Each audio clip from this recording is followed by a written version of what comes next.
lake, we accidentally fall in. So should we keep it a secret that we fell in?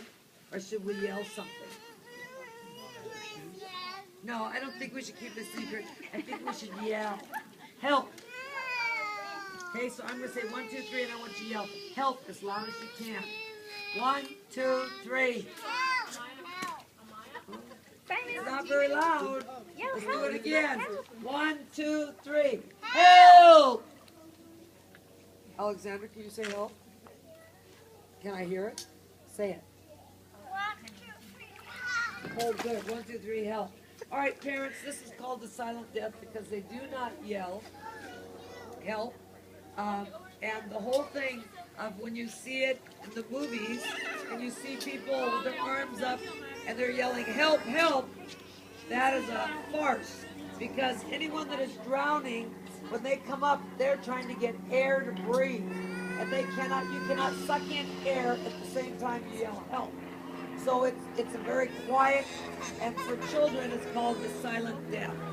Now, when you go to buy life jackets, there are all different kinds of life jackets. You can get this kind that have the open straps. I do not recommend this. When the kids are older, we make them fall out of boats and they have to go find a life jacket to put it on. They put their arms in the wrong hole. It's hopeless. Instead, you should buy the one-piece neoprene life jacket. I think this really is the best. Costco will have them in March. And you want them to fit them. You cannot buy a head. When your kid is 53 pounds, you cannot say, okay, I'm going to buy the 70-pound one, because someday they'll be 70, because it will be too big for them. There is a case this summer where a man, 18-year-old kid, I guess you'd say, 18-year-old didn't know how to swim, but he went out in the boat, Lake Washington, and he wore his life jacket. He did what he's supposed to do, but he got hot. He jumped in. The life jacket was too big, went up over his head, and he drowned. And this can happen for the children up to the weight of 50. They have crotch straps. It is key that you always put on the crotch straps, because that keeps it from going up over their head.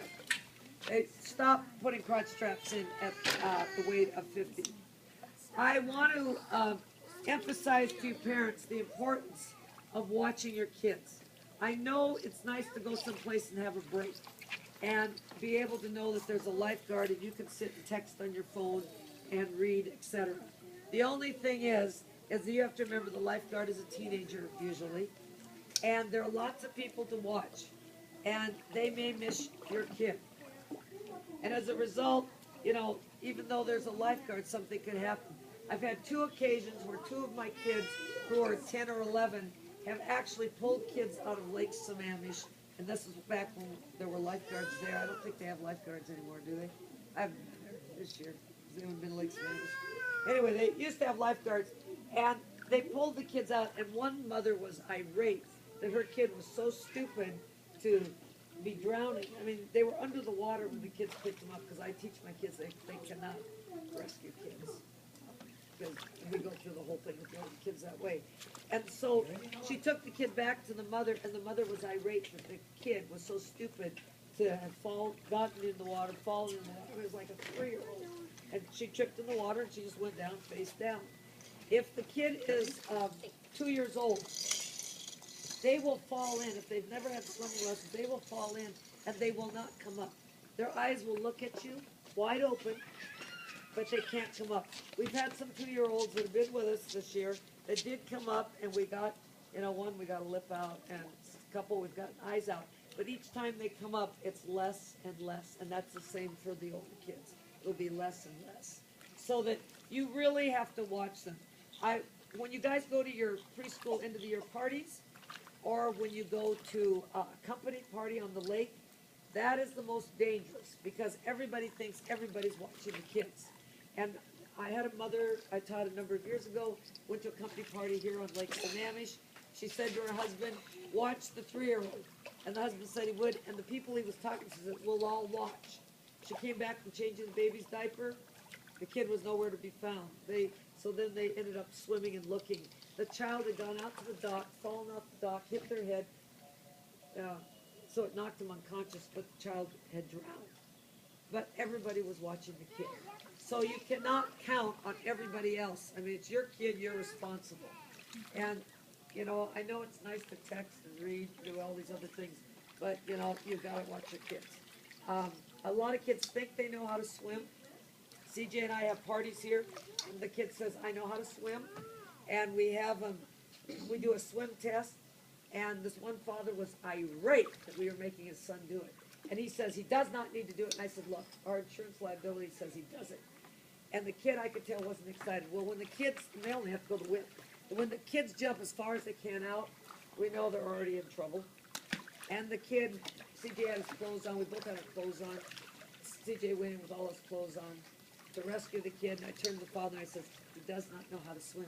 Well, he's been taking lessons for 2 years. Well, you know, he didn't learn how to swim. He was 2 years in lessons. So you have to be careful with your friends, your kids as they get older, and you take their friends swimming with you, and you'll say to the kid, do you know how to swim? Oh yeah, I'm a great swimmer. Forget it.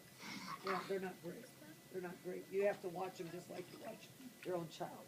Okay, so enough of that. I want to overemphasize, watch your kids, and put life jackets on them all the time.